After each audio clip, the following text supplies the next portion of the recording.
Welcome back live to Live Your True Life Perspectives, and I'm your host, Ashley Burgess. On today's show, we'll be talking about higher being consciousness, your heart center, dealing with emotions and feelings, and processing thoughts and emotion.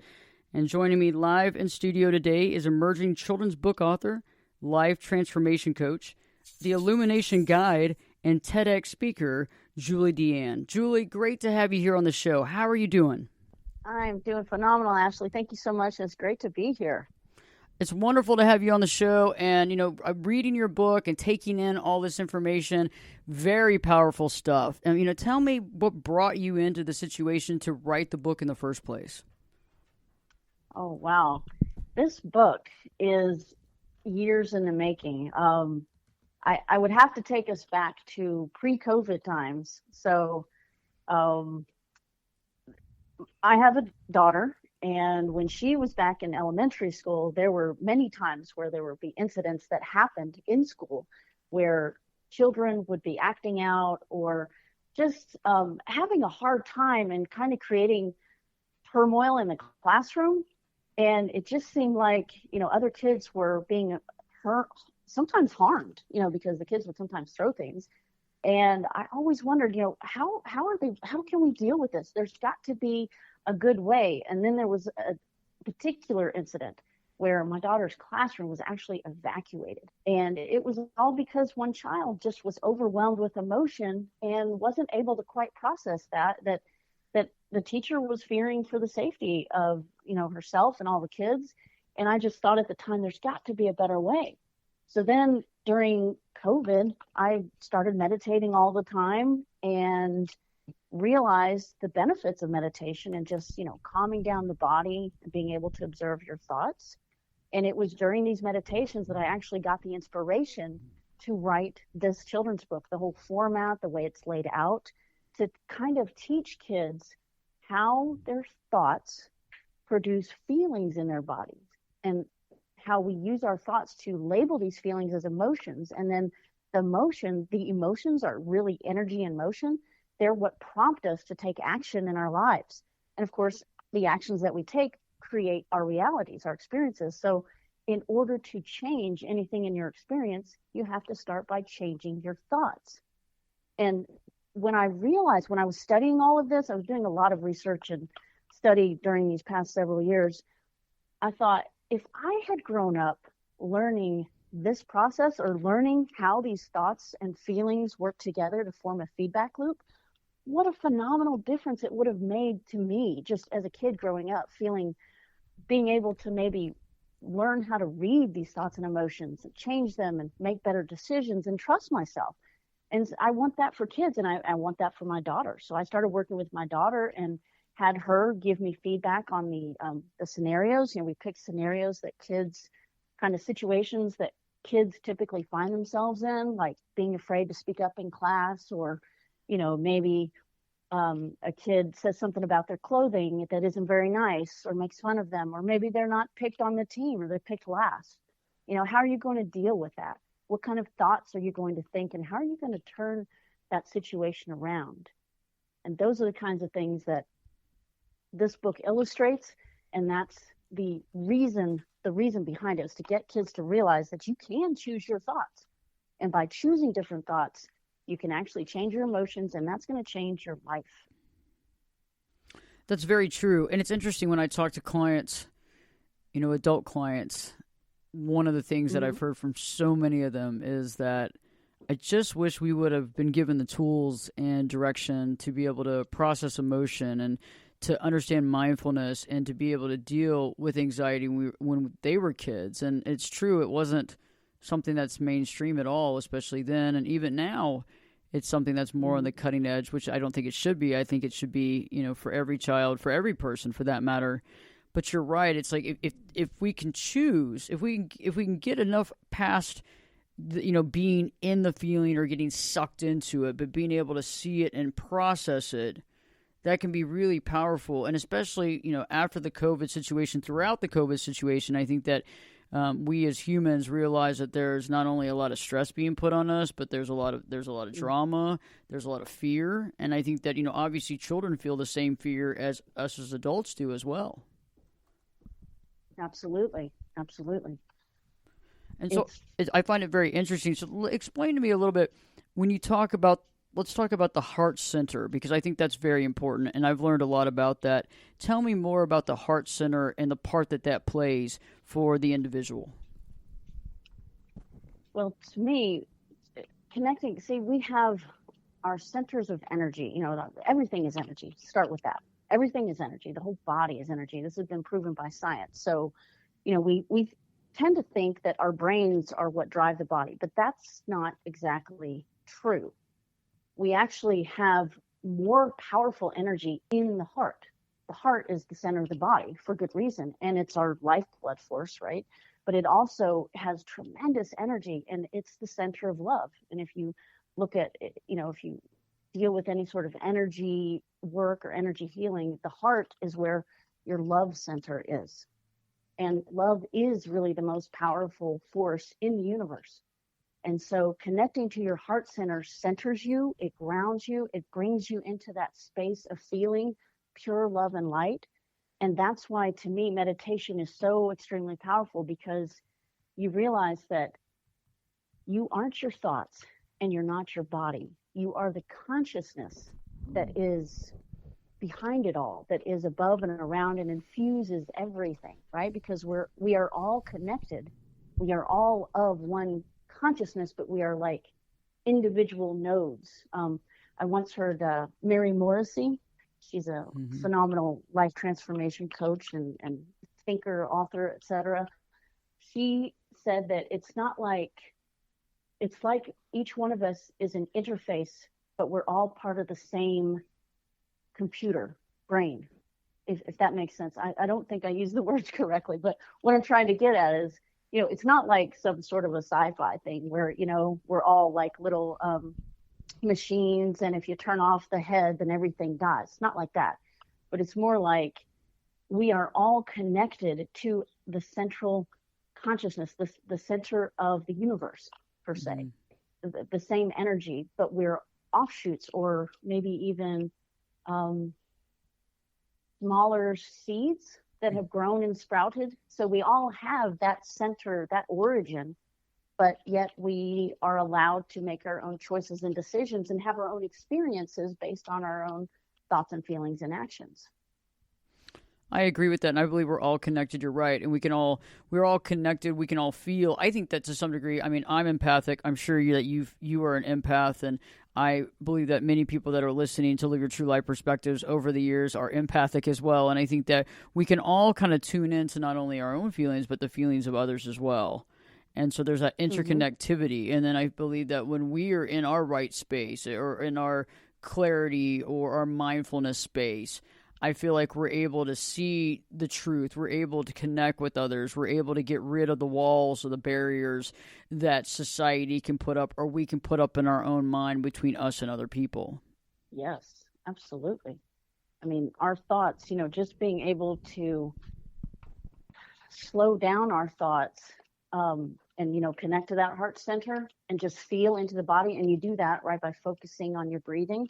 That brings your awareness into your body. We That's how we kind of connect into that. Some people call it a higher consciousness, or the Akashic records, or whatever you want to say that. And that's how we're able to pick up on others' thoughts. I definitely And agree with that for sure. yeah, and send our own sort of energetic thought out into the universe, right? Because thoughts are electric, they send out a signal. And then the feeling in the body, Dr. Joe Dispenza talks about this, the feelings in your body are magnetic, so they're drawing back to you what it is that you're wanting and you're focusing on. So that's what I think kids have to understand, is that you know your brain, like, kids grow up. This has been There's a lot of science backing this, right? For the first 7 years of your life, kids are like sponges. They're just absorbing whatever is in their environment. It just goes right in. There's no filter. So not only are we born with a sort of a, pre-program, if you will, you've got your heredity, your genetics, and all your genes. But then in the first 7 years, everything around you, you're just taking in, and that's becoming your sort of what do you call that? Your database, Hmm. your hardware system. But then as you get older and you start to make decisions and you start to discern things and have your own opinions and experiences, now you're having to start to sift through and decide, do I want to think that way? Do I not want to think that way? Is that true? Do I believe that's true? And maybe it's true for someone else, but it may not be my truth. And I think it's so critical. Kids need to realize that they can choose this, that they actually, that's why we're here, right? We are here to have these experiences and decide what kind of a life do we want to lead? What kind of experiences do we want to have? And what kind of perspective or lessons do we want to put to those experiences? Because I truly believe that we come here with a purpose. Each one of us has a unique purpose, and life is happening for us and through us. And so everything that happens, there is a reason, there's a lesson, there's something. Even the worst things, there is a purpose to it. And it's for us to grow and to discover that purpose and then bring it out into the world and share it with others so that they can grow and expand. I agree with you, and we're definitely all here for our own purposes, and I believe that there's all this, this altruism as far as, why we're here, and understanding, the lessons that we learn, and some of the toughest situations can be some of the most valuable lessons.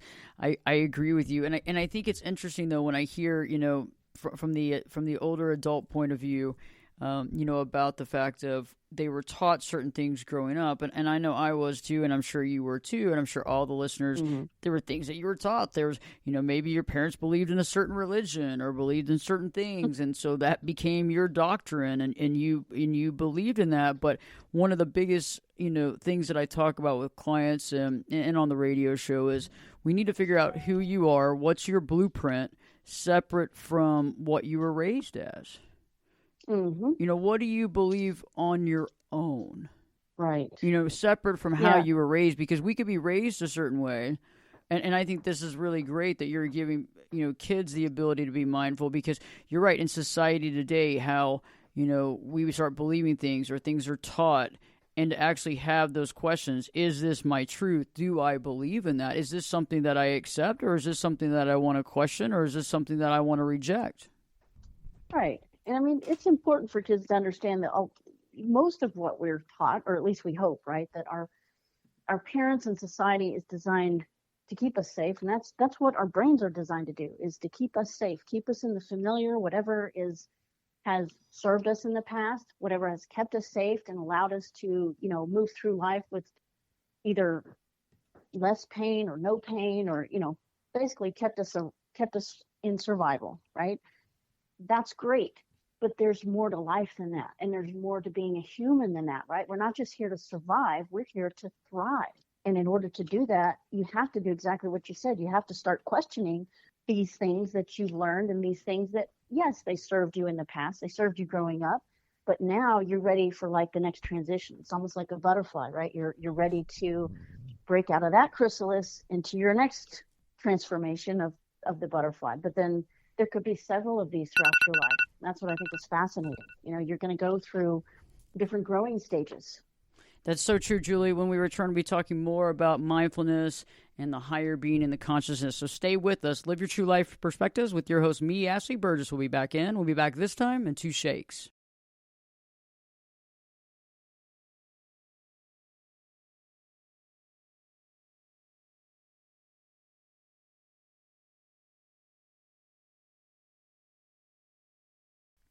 Welcome back live to Live Your True Life Perspectives, and I'm your host, Ashley Burgess.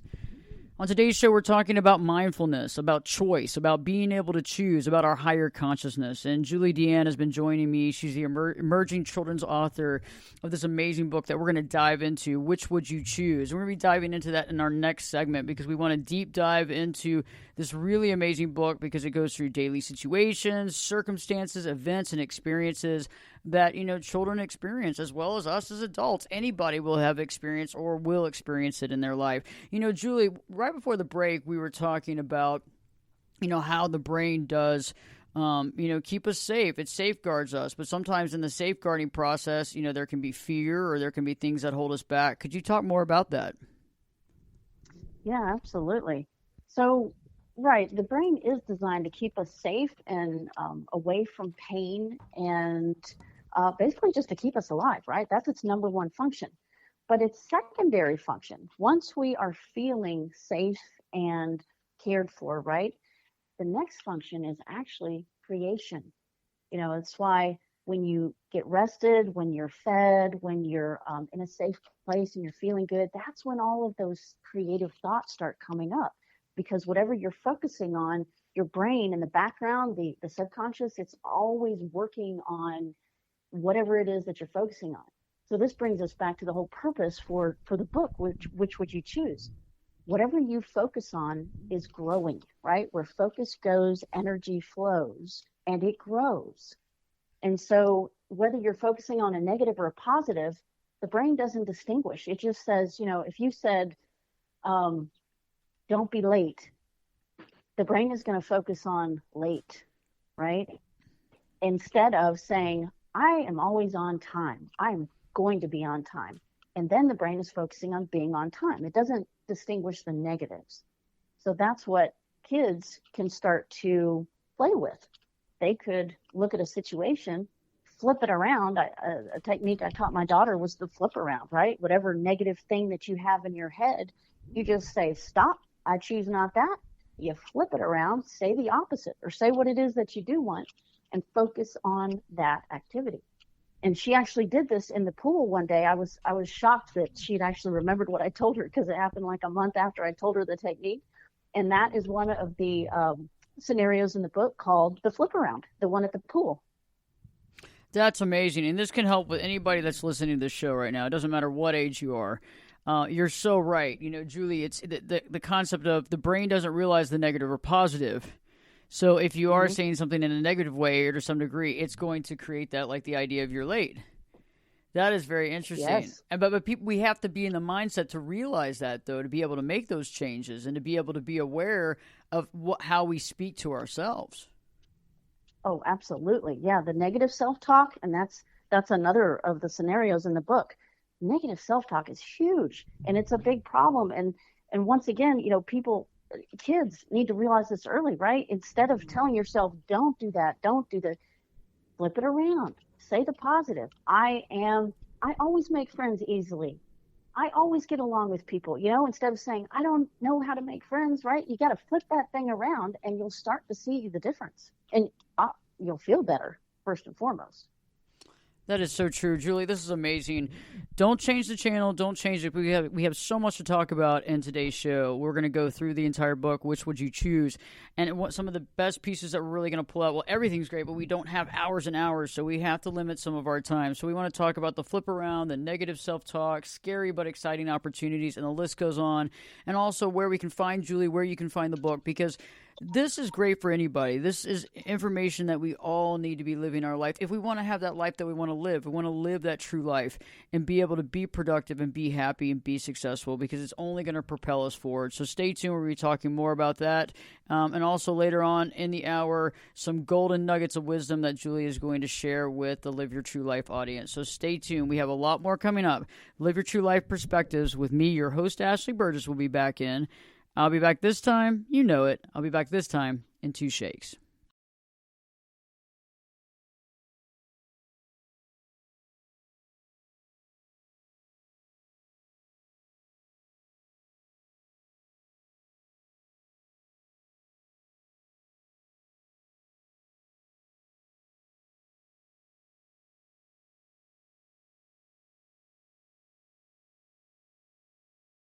Welcome back live to Live Your True Life Perspectives, and I'm your host, Ashley Burgess. If you're just tuning in right now, we've been talking about higher being consciousness, not being a slave to our emotions, not being a victim to our feelings, not being a prisoner of our thoughts. And Julie Deanne has been joining me. She's the emerging children's author, and her greatest book right now that I just have fallen in love with is Which Would You Choose? And I just love this book, and I love the use of the sloths because I think it's great because, us as children and us as adults identify with other children, identify with other adults, and I think that the sloth is a great, great character for this book, Julie, because, it's I don't know. It's just cool. It's fun, and it's something that kids love, and they don't judge themselves by like that kid doesn't look like me or I don't look like that child. Is that kind of why you picked that? Yes, Ashley, you said it beautifully. That's precisely the reason that we picked the sloth. Not only is it a popular kind of the hot animal right now that kids just love, but it's also serene. It's androgynous, right? You can't tell if it's a male or female. And to me, that was also really important. And it's one of the reasons why all of the names in the book are also unisex, and I don't use personal pronouns, he, she, his, her, none of that, because the goal here is to appeal to the widest audience, to cross all genders, all races, all ethnicities, religions, etc., to just be able to reach the kids and to allow their imaginations to flourish so that they can connect with that character in that scenario and decide for themselves which would they choose, and perhaps what other options are there, because there are an infinite number of possibilities in any situation. So the book is designed to spark discussion between the parent and the child, the teacher and the child, amongst the kids themselves. And that's what I think is really makes this book stand apart and makes it unique. I love it. One of my favorite parts I want to talk about right now is the concept, the scary but exciting opportunity. Let's dive into that. Thank you. Yes, this one I struggled with a little bit in the beginning because I wanted to use a scenario that would be relatable, that kids might be able to, whether they've experienced it or not. Maybe they've thought about it, but I didn't want it to be too outlandish.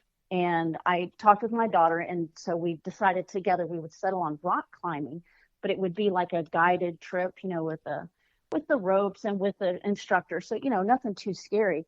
But the important thing here is that you see the body experiences both fear and excitement the exact same way. The only difference, your heart races, your palms get sweaty, you get all, you start breathing shallowly, you get all tense, and you feel a lot of emotion in your body. The only difference is your thoughts. Do you choose to label it fear or excitement? And I think that's a key distinction there, because in the scenario, the kid is feeling fear, or the sloth, I should say, is feeling fear about whether to go or not to go. And then you follow down the scenario the negative thoughts, feeling scared, feeling too shy, all of these negative emotions that just spiral downward. And they kind of lead to a lack of confidence in oneself. And, eventually, right, the sloth kind of loses touch with the friends and isn't getting invited to stuff, versus choosing to look at the scenario in a more positive light, thinking questions like, well, yeah, it's a little scary, but what if it was fun? Or what if I actually enjoy this and find out that I'm really good at it? Or what if, because I go on this trip later on, all my friends and I are able to go like to the Grand Canyon and do some rock climbing? Or, it extends out, it expands out, and then new opportunities arise, and better, deeper friendships arise as well. It's a spiral effect, whichever path you choose. But in the end, we have to remember we're still the same person. It's just, do you want to take the fun, easy, not easy, but the fun, exciting road, or do you want to take the more difficult, hard road? Hmm. I like how you say that. The more difficult, more challenging, more difficult road. It's very interesting. I love this too. The flip around. I want to have more time to discuss the summer camp, or not the summer camp, not the summer camp. But Mm. let's jump in, because we talked a little bit about it in the first segment. The flip around. Tell me a little bit. Let's deep dive into that, because I really like that concept, and it's something that works for everybody. And it's so, the way that you explain it, it's so attainable. And so let's deep dive into what that actually means and how to put that into practice. Thank you for bringing that up, because this one is one of the key techniques that I really wanted to illustrate with this book. So I had read Mel Robbins' The 5 Second Habit, which kind of sparked the creativity here. She says, do 5, 4, 3, 2, 1. And so I started adapting that and saying, well, reset. And then, you know what? If you're thinking a negative thought, you just say, stop, put the brakes on that, stop. I choose not that. And then you got to choose the opposite, right? So you just flip it around. And when I explained this to my daughter, because I was so excited about this new technique, and I was like, yeah, this is fun. Kids would like this. She kind of shrugged her shoulders and was like, okay, yeah, that makes sense, and she went on her way. And I thought, well, kids, they don't get as excited about things. It's new for me, right? But the funny thing is, about 4 weeks later, I was picking her up from the pool, and she came up to me all excited and was like, Mommy, I did it. I said, what's that? She said, I taught myself the underwater flip. And I said, what? Tell me all about it. So she starts telling me that she was in the pool and she had all these negative thoughts in her head because she was trying to do this underwater backflip and she wasn't getting it. She's getting the water up her nose and she was getting frustrated, and her friends weren't there yet. And she just, it was just so frustrating. She was like, I'm just going to give up. Why am I even doing this? This is ridiculous. I'm never going to get this. And then she stopped because she remembered the technique. And she said, I said, no, I'm going to do this. I'm going to get this. This is me. I'm going to do this. And no kidding. She just tried it a few more times. She got it. Her friend showed up. She taught one of her friends how to do it. They had a great day.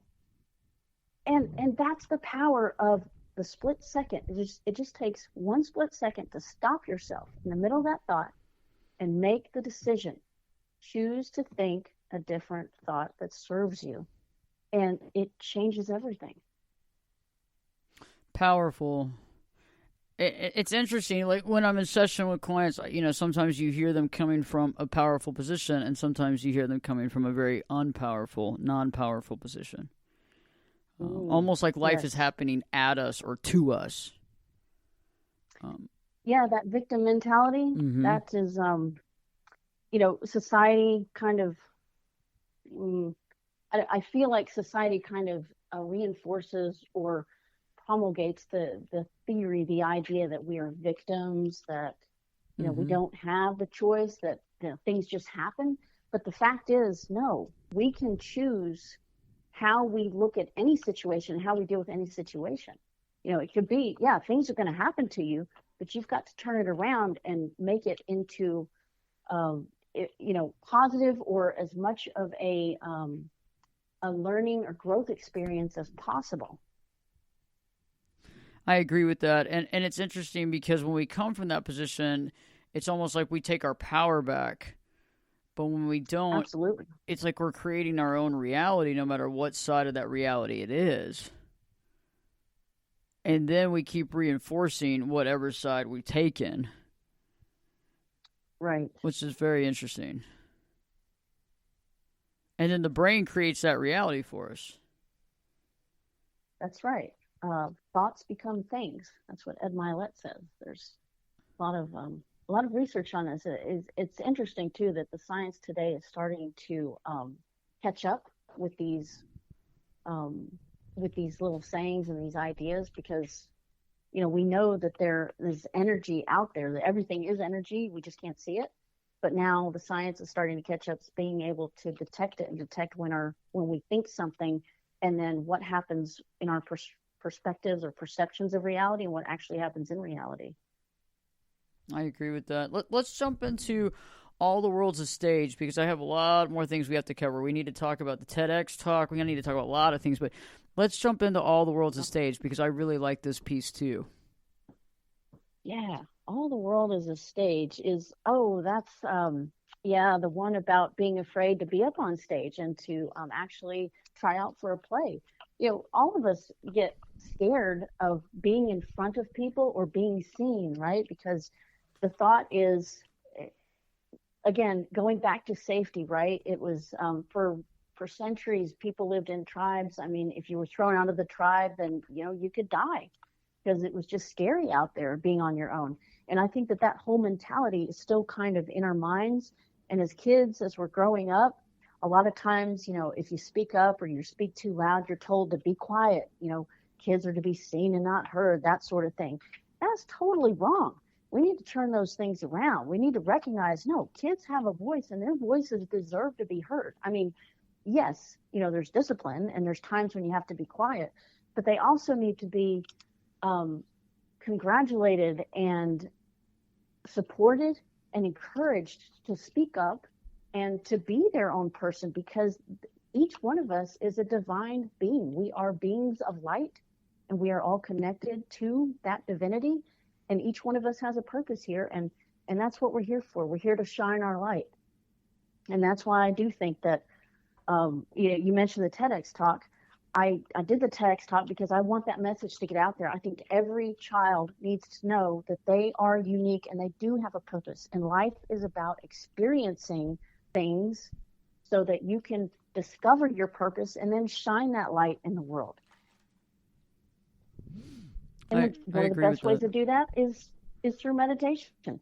You calm the mind down, you quiet the body, you focus on your breathing, and then you're able to observe your thoughts and get inspirations and just live your life from your heart center, responding to the world instead of reacting out of fear. That's very deep. Responding, not reacting. And once you're able to respond, and also I think another thing that's great about meditation is that when you're using that meditation and mindfulness, when someone else is talking, you're not thinking about what you're going to say back. Right. You're focusing in the present moment on what they are saying, and then, giving that full attention there, right? And when they've finished, then you come up with your response, because it's going to be probably almost an intuitive hit. You're not going to have to think up how you're going to respond because you've been paying so much attention. Your brain's working in the background. It's coming up with things for you to say, right? You're getting those connections. You're making those parallels and comparisons and things that help you to understand what they're saying and chime in with your own perspective on things. Let me ask you, Julie, I know I watched your TEDx talk. It was amazing, and I like how it directly reflects into the book and all the world's a stage, and putting yourself out there and maybe taking yourself out of your comfort zone. Thank you so much. With that in mind, are you planning on doing another TED talk? What are you working on right now? Well, actually, I would like to do a TEDx talk in the future, but right now my number one focus is to get meditation taught in schools. And so I have the actual program that I discuss in my TEDx talk, which is combining intentional movement with breath work, with visualization and positive affirmations into what I call a time within, which teaches children how to use their body movement and controlling their breathing to calm the body, to quiet the mind so they can connect to their heart center and actually focus on those thoughts that they want to think, so that once again, they can choose how to respond in the world around them instead of reacting out of fear. And this little process can be done in as quickly as 5 minutes. So any teacher, any parent can just incorporate it into their daily morning routine. You just insert 5 minutes, bam. Every day they do this, within 2 weeks, you're going to start seeing differences, maybe even sooner than that. But even Dr. Joe Dispenza says even just 5 minutes a day of meditation is enough to begin to create lasting change and calmness in the body and mind. Awesome. That's awesome. And I know we don't have a lot of time left in this segment, but could you give us some information on how to find you on social media? Oh, absolutely. You can find me on Facebook. It's Julie Deanne. My Instagram is Julie_Deanne without the apostrophe _. I also have my new book, Which Would You Choose, on Amazon. My TEDx talk, which is called The Number One Tool Kids Need to Learn, or The Number One Tool Schools Need to Teach and Kids Need to Learn, and my author website, juliedeanneauthor.com, which has links to all of the above. Amazing, Julie. When we return, we'll be talking more. I want to talk to Julie and get the idea on her golden nuggets of wisdom. With everybody that's on the show, I ask them at least 2 nuggets of wisdom to share with our Live Your True Life listeners, because everybody comes from a different perspective and has a different purpose on this planet to share with us. So stay tuned. You don't want to miss these nuggets of wisdom. We'll be right back. Live Your True Life Perspectives with your host, me, Ashley Burgess, will be back in. I'll be back this time in 2 shakes.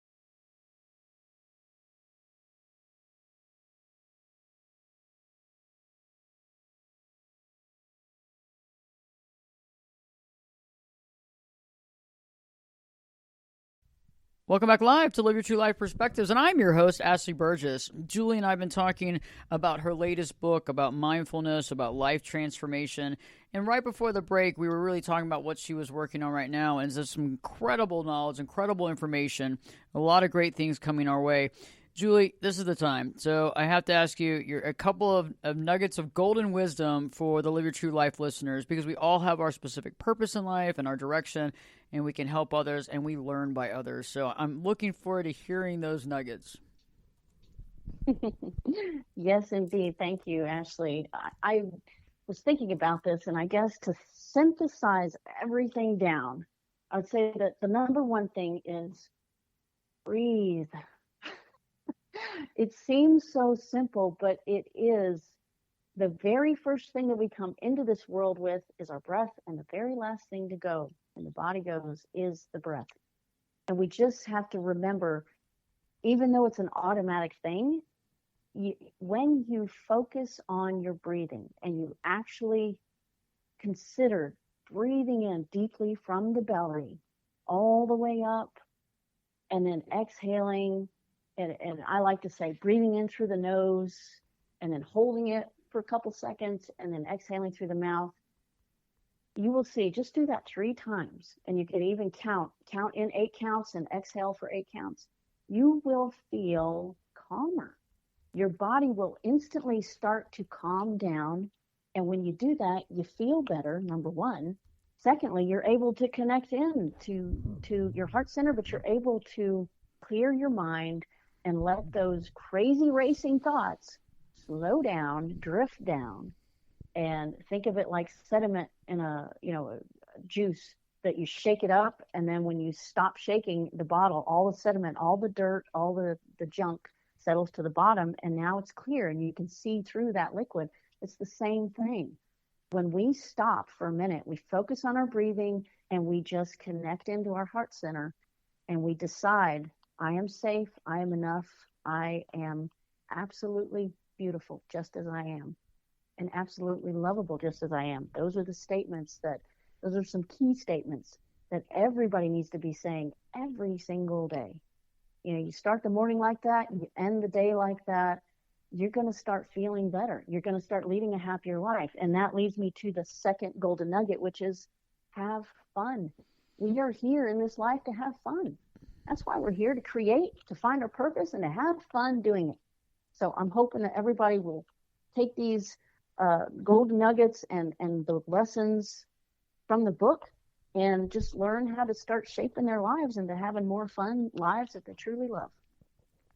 I love that concept, Julie. Just have fun. It's like, I think a lot of times we make things challenging, we make things difficult, and sometimes life is challenging, but yet it is about having fun and trying to take things a little lighter, and as you say, being more powerful with our words and coming from that perspective of power and empowerment instead of victim reality. Yes, that is exactly right. Because we are, each one of us, powerful beings. And by making the decision that we are powerful and we can choose our thoughts and change our reality, that's the first step right there. And you just keep doing that every day, and it's going to build. And it's just like a muscle, right? The more that you make those choices, those positive choices, and the more you exercise the brain in that way to think of possibility and positive potential, the more your awareness of potentials like that expands and grows. That's very true. The more you do it, the more you can practice it, the more it becomes part of your life. Mm-hmm. Julie, it's been amazing having you here on Live Your True Life Perspectives, and it's you have a great, amazing wealth of knowledge, and I think you're going to be really helping a lot of kids and helping our world. Thank you so much, Ashley. It's been such a pleasure speaking with you here today and being on your show. Thank you again. I think that Julie is right on this. It's just this is where we need to be at. This is the cutting edge place to be at, the mindfulness. And I know that there are cultures and people that have been doing this forever, and this has been part of their mainstay, but it needs to be part of the mainstay for children and adults all over. And I think that Julie's on to something, and this book is amazing. And I think this book, which would you choose, is very powerful. I mean, we do have the right to choose. We have the ability to choose, and it's how we use that. It's how we use our power to change our lives. And I think that this is powerful stuff. And so the fact is that we can all do this. We can all really control our emotions, be able to control our feelings, connect with our thoughts, being able to see other opportunities, and realizing there's always another way. In the meantime, if you haven't checked out the YouTube channel, go check it out. In the meantime, new video content up every single day. Just go to YouTube and put in Ashley Burgess or put in Life Coach Ashley Burgess, and you'll find that information and information that might help your life in some way, shape, or form. We have a great show coming up for you next week. Don't miss it. And Live Your True Life Perspectives with me, your host, Ashley Burgess, will be back in. I'll be back this time. Yep, I'll be back this time in 3 shakes.